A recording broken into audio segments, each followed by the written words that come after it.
উত্তরপ্রদেশ থেকে মুসলিমদের নির্বিচারে হত্যা করা হচ্ছে। মুসলিম নিধনের ষড়যন্ত্রের সাথে লিপ্ত রয়েছে ভারতের কেন্দ্রীয় বিজেপি সরকার। বর্তমান ভারতে শুরু হয়েছে উগ্র হিন্দুত্ববাদী জঙ্গিদের রাজত্ব। মুসলিমরা অনিরাপদ, সেখানে মুসলিমদের হত্যা করা হচ্ছে, নির্যাতন করা হচ্ছে, বাড়িঘর ভেঙে দেওয়া হচ্ছে, ধর্মীয় প্রতিষ্ঠান দখল করে নেওয়া হচ্ছে। সিএএ আইনের নামে সংখ্যালঘু মুসলিমদের নাগরিকত্ব হারা করছে। বিজেপির যে মুসলিম নিধন এজেন্ডা, সেই এজেন্ডা বাস্তবায়ন করছে উগ্র হিন্দুত্ববাদী জঙ্গি আদিত্যনাথ। এই যোগী আদিত্যনাথের মতন উগ্র হিন্দুত্ববাদীরা উত্তরপ্রদেশের মুসলিমদের উপর নির্যাতন জুলুম চালিয়ে যাচ্ছে।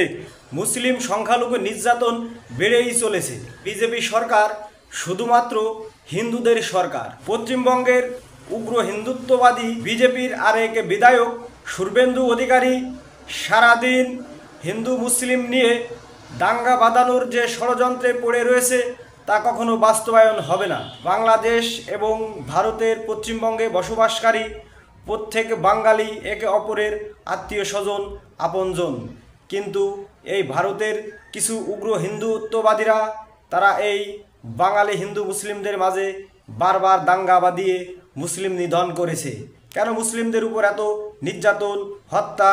তাদের বাড়িঘর ভেঙে দেওয়া হচ্ছে, মসজিদ ভেঙে দেওয়া হচ্ছে, সার্ভের নামে ধর্মীয় প্রতিষ্ঠান দখল করে নেওয়া হচ্ছে, ওয়াকফ সম্পত্তি আইন সংশোধন করে মুসলমানদের ধর্মীয় সম্পত্তি উগ্র হিন্দুত্ববাদী জঙ্গিদের দখলে চলে যাচ্ছে। এভাবে চলতে থাকলে একসময় ভারত থেকে বাঙালি ও মুসলিম মুছে যাবে।